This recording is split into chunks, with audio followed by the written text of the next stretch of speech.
The airport terminal exploded into chaos around 15-year-old Sophie Chen, though she couldn't see it.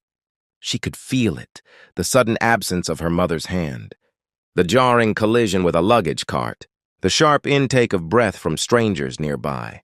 Her white cane clattered to the floor 3 feet away, unreachable. The world had tilted on its axis, and Sophie was falling through space. Her heart hammered against her ribs like it was trying to escape. For someone who'd spent her entire life navigating the world through sound, touch, and instinct, blindness wasn't her disability, it was her normal.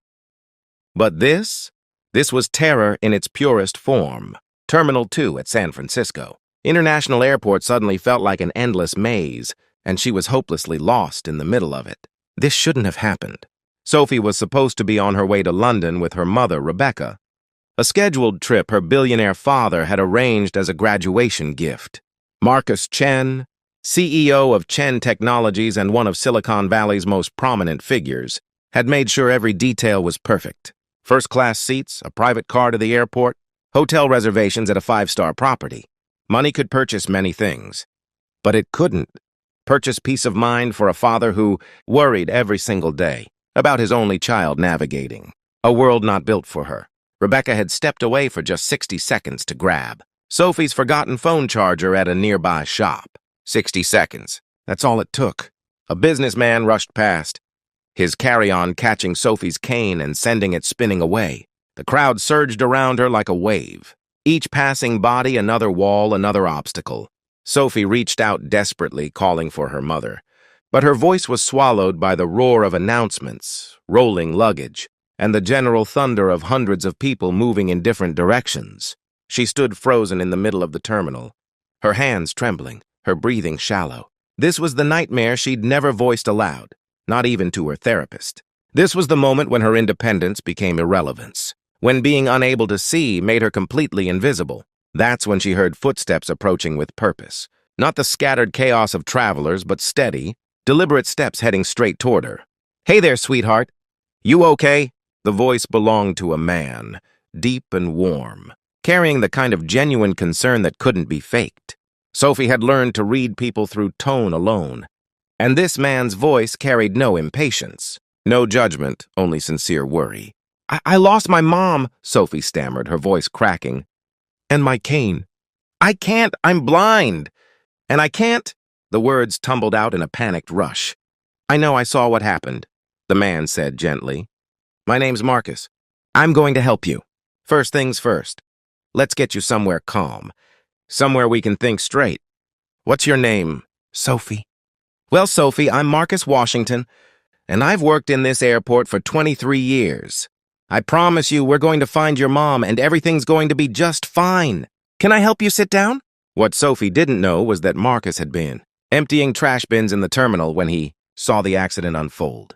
He'd watched the cane go flying, watched the young girl's face transform from peaceful concentration to pure panic. Without a second thought, he'd abandoned his cart and moved toward her. Not because it was his job, not because he expected recognition or reward, simply because a young person was suffering, and he was the only one close enough to help. Marcus gently guided Sophie to a nearby seating area, keeping his hand on her elbow with the kind of practiced gentleness that suggested he'd cared for someone blind before. He found her white cane first, retrieving it from beneath a row of seats, and Sophie's visible relief when her fingers closed around it was enough to break his heart a little. "Your mom, where was she headed when this happened?" Marcus asked, sitting down beside her. "She was getting my phone charger. She was only gone for like a minute. There was a technology store near the gate, I think. Gate 47? Marcus didn't hesitate. He radioed his supervisor on his walkie-talkie, explaining the situation in the kind of professional but empathetic tone that made it clear he'd probably done this before. Within moments, security was notified and an announcement was being prepared. But Marcus didn't just sit there and wait for the system to work. He did something that proved to Sophie that some people are made of different stuff than the rest of us. He stood up and asked Sophie if she felt comfortable walking with him. She did.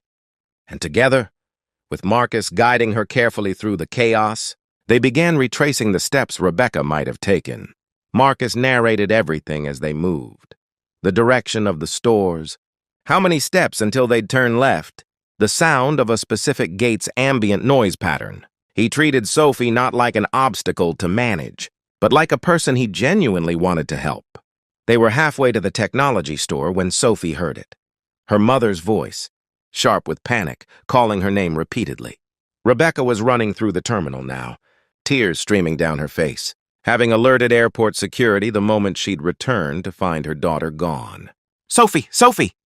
she cried, and in that moment, Sophie heard in her mother's voice the same terror she herself had experienced just minutes before. She called out, and Rebecca nearly tackled them both with the ferocity of a relieved parent.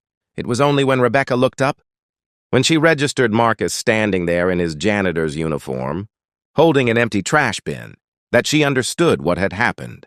She learned that this man had left his job mid-shift, that he'd spent his own time and energy finding her daughter, that he'd asked for nothing in return. Rebecca broke down crying.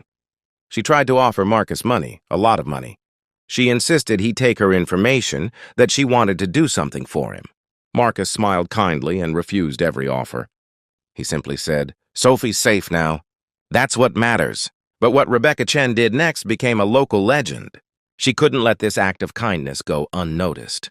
Within a month, she'd funded a scholarship in Marcus Washington's name for disadvantaged children in the Bay Area. She'd also ensured that Marcus received a promotion to an airport accessibility coordinator position, helping him turn his natural compassion into a formal role.